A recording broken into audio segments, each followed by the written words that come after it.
Ministry of environment, forest and climate change. देखिए क्या है, ministry of forest and environment and climate change. तो यहाँ पर आपको करना क्या होगा, इसकी प्रॉपर वेबसाइट्स दी हुई है, सब कुछ आपको बताया हुआ है लिंक। आपको ये रिक्रूटमेंट बोर्ड है, यहाँ पर आपको जॉब्स पे क्लिक करना है।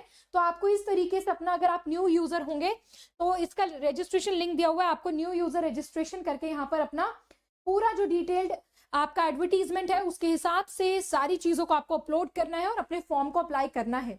आइए जान लेते हैं क्या लास्ट डेट है और बाकी सारी चीजों के बारे में। तो दोस्तों यहाँ पर ही आप देखेंगे कि Ministry of Environment, forest and climate Change invites application for filling up to 22 post. तो टोटल यहाँ पर जो पोस्ट निकली है 22 है। एक डिपार्टमेंट की 22 पोस्ट होना सिर्फ और सिर्फ लॉ फील्ड के अंदर काफी अच्छी एक अपॉर्चुनिटी होती है, जिसमें आपको associate legal contractual basis in the policy of law and division of ministry environment, forest and climate change on the payment of consolidated monthly remuneration. आप देख सकते हैं यहाँ पर सैलरी की बात की हुई है, 40,000 से लेकर 1 लाख रुपए तक की सैलरी आपको मिलेगी। तो मैं बताती हूँ कि कैसे आप इस सैलरी के लिए एलिजिबल हो पाएंगे। तो ये डिटेल्ड पूरी एडवर्टीजमेंट आपको इस वेबसाइट पे मिल जाएगी, जो मैंने अभी आपको खोल के दिखाई, रिक्रूटमेंट बोर्ड वाली। इसके बाद लास्ट डेट देखिए क्या है, लास्ट डेट के बारे में जान लेते हैं। तो यहाँ पर आपकी आखिरी डेट है 31/1, यानी कि अभी आपके पास काफी दिन बचे हैं इस जॉब के लिए अप्लाई करने के लिए। तो आप देख सकते हैं 31/1/2025 तक आप इसे ले सकते हैं और रात 12 बजे तक इसे आप भर सकते हैं। ये आपको सारी की सारी वेबसाइट्स वगैरह दी हुई हैं ऑफिशियल। इसके बाद आइए पूरी एडवर्टीजमेंट को हम लोग देख लेते हैं कि क्या और कितनी जॉब्स यहाँ पर निकली हैं।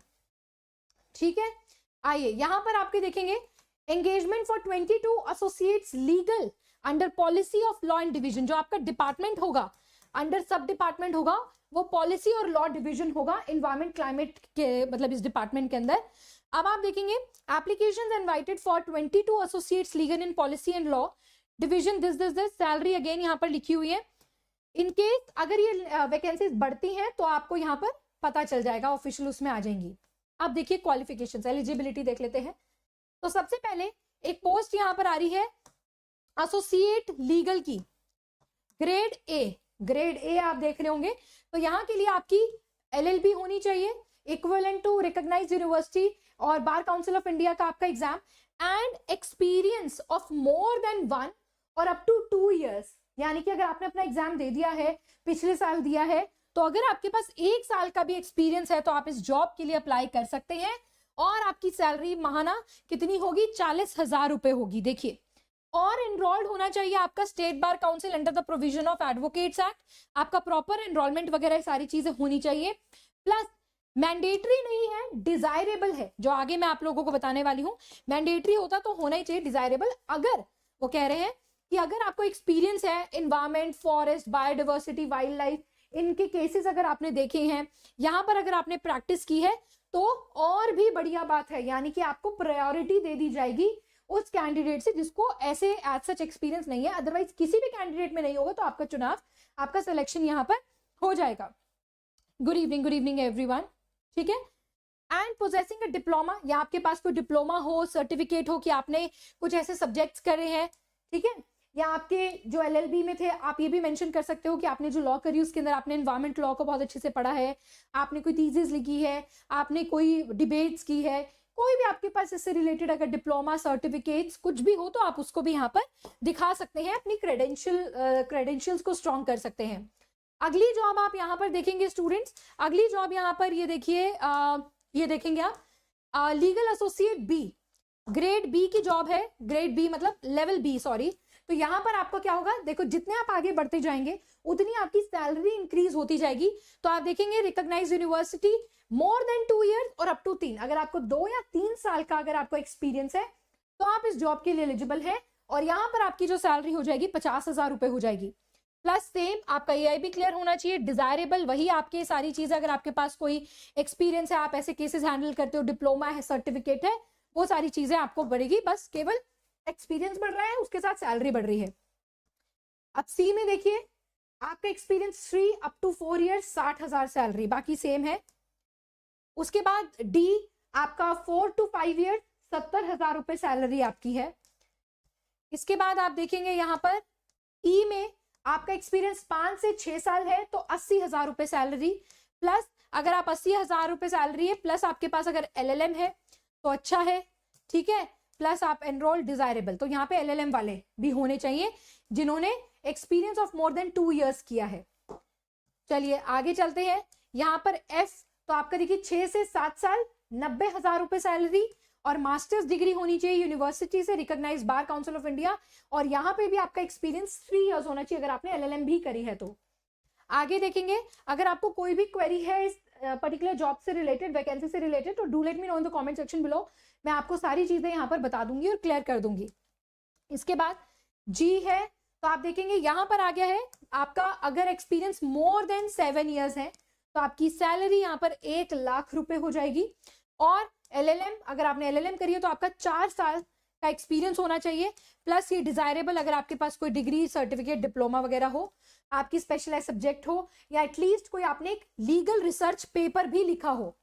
तो जैसे जो LLM करते हैं, PhD करते हैं, अब उनको लीगल रिसर्च पेपर लिखने पड़ते हैं, तो इन्वायरमेंट से रिलेटेड, इन्वायरमेंट मैटर्स में उन्होंने कोई रिसर्च यहाँ पर कर रखी हो, कोई पेपर पब्लिश करवा रखा हो, तो आप यहाँ पर इस जॉब के लिए पूरी तरीके से कॉम्पिटेंट हो जाएंगे, राइट। इसके बाद यहाँ पर आपको दिया जाएगा कि preference would be given to candidate जिनके 60% होंगे अबव मार्क्स LLB में, कैंडिडेट जिन्होंने LLB कोर्स किया है, और 60% मार्क्स इन LLM। तो आप यहाँ पर 60% अगर आपके मार्क्स हैं LLB में और LLM में तो आप यहाँ पर अप्लाई कर सकते हैं, वो ज्यादा प्रेफरेबल है यहाँ पर, ठीक है, प्रेफरेंस है, देखो उनको प्रेफरेंस दी जाएगी, नॉट मैंडेटरी, अगेन प्रेफरेंस दी जाएगी। अगर आपके इससे कम भी परसेंटेज आप अप्लाई कर सकते हो, बट अगर कोई 60% वाला कैंडिडेट आ जाएगा तो उसको यहाँ पर ज्यादा प्रेफरेंस मिलेगी, ये यहाँ पर बताया गया है। इसके बाद स्टूडेंट्स आगे चलते हैं, तो यहाँ पर देखिए क्या लिखा हुआ है, फिर उसके बाद आप देख सकते हैं, इनको पूरी तरीके से अपनी कैटेगरी वाइज पढ़ सकते हैं, और आपको क्या क्या फॉर्म भरना है इसके बारे में, पीरियड ऑफ एंगेजमेंट के बारे में पढ़ लेते हैं। आपको 3 साल, देखिए 1+1+1 3 इयर्स की आपको यहाँ पर ये जॉब मिलेगी, और अगर आपकी एक सेटिस्फैक्ट्री परफॉर्मेंस होती है इन 3 सालों में तो आपका जो आगे है वो एक्सटेंड कर दिया जाएगा, देखिए अप्रूवल हो जाएगा और आगे आपका जो कॉन्ट्रैक्ट है वो एक्सटेंड हो जाएगा। तो अच्छी बात है, अगर आप अच्छा काम करेंगे तो आपको अच्छा आगे प्रमोशंस भी मिलेगी, इंसेंटिव्स भी मिलेंगे, और आप आगे आपका जो कॉन्ट्रैक्ट है वो आगे एक्सटेंड भी हो जाएगा। आइए नेक्स्ट बात कर लेते हैं एज लिमिट के बारे में। तो एज लिमिट देखिए बहुत ही बढ़िया है, तो एज लिमिट यहाँ पे एसोसिएट शैल बी 50 इयर्स, तो मैक्सिमम एज बता दी है, कोई मिनिमम एज नहीं है, इवन कितने भी किसी भी उम्र में आप हैं आप इस जॉब के लिए अप्लाई कर सकते हैं। देन यहाँ पर आपको प्रोसीजर वगैरह दिया हुआ है पूरा, एनेक्जर 1 में आप इसको पढ़ सकते हैं, ठीक है।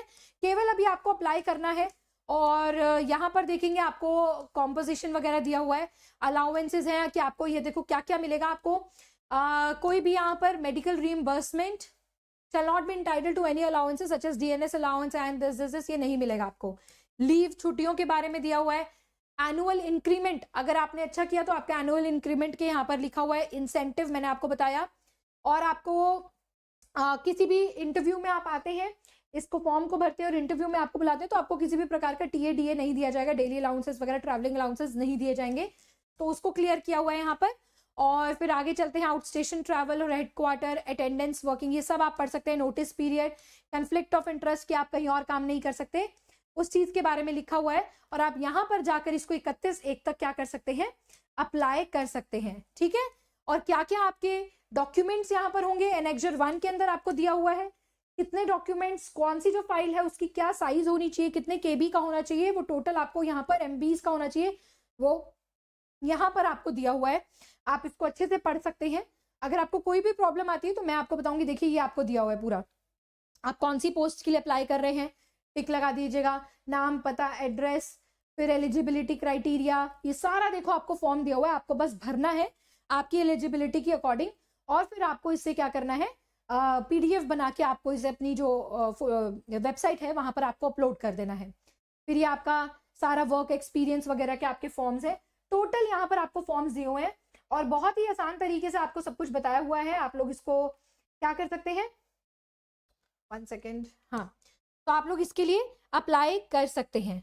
आई होप आपको ये जो जॉब के बारे में मैंने आपको बताया, इधर ministry of Environment, forest and climate change में आप इसे अप्लाई कर सकते हैं। सो दोस्तों आज के लिए इतना ही। ये पूरी नोटिफिकेशन में अगर आपको कोई भी कंफ्यूजन होती है रिगार्डिंग टू सिलेबस वगैरह, तो ऐसा कोई भी अभी इस नोटिफिकेशन में नहीं आया है, बट आप यहाँ पर इसकी वेबसाइट को क्या कर सकते हैं, विजिट कर सकते हैं और अपनी एलिजिबिलिटी के हिसाब से आगे रिसर्च कर सकते हैं। आपको कुछ भी चाहिए तो आप ये जो पूरी नोटिफिकेशन है और ये जो पूरी आपको मैंने लिंक दिया है, ऑफिशियल लिंक, ये सभी चीजें मैं आपको अपने टेलीग्राम चैनल पर शेयर कर दूंगी, जिससे कि आपको बहुत आसानी होगी, आप डायरेक्ट इसे देख सकते हैं। ठीक है, मैं जस्ट आपको इस क्लास के बाद, अगर आपने अभी तक मेरा टेलीग्राम चैनल नहीं ज्वाइन किया है दोस्तों, तो आप लोग प्लीज मेरे टेलीग्राम चैनल को यहाँ पर ज्वाइन कर लीजिए, जिसका नाम है अपूर्वा वत्स अनअकैडमी। देखेंगे ये मेरा टेलीग्राम चैनल है, आप लोग इसे ज्वाइन करें। तुरंत इसी सेशन के बाद मैं आपको लिंक और पीडीएफ दोनों ही चीजें सेंड कर दूंगी। ठीक है जी, इसी के साथ मैं मिलती हूँ आपसे अपनी अगली वीडियो में। तब तक के लिए आप सभी को जय हिंद, जय भारत।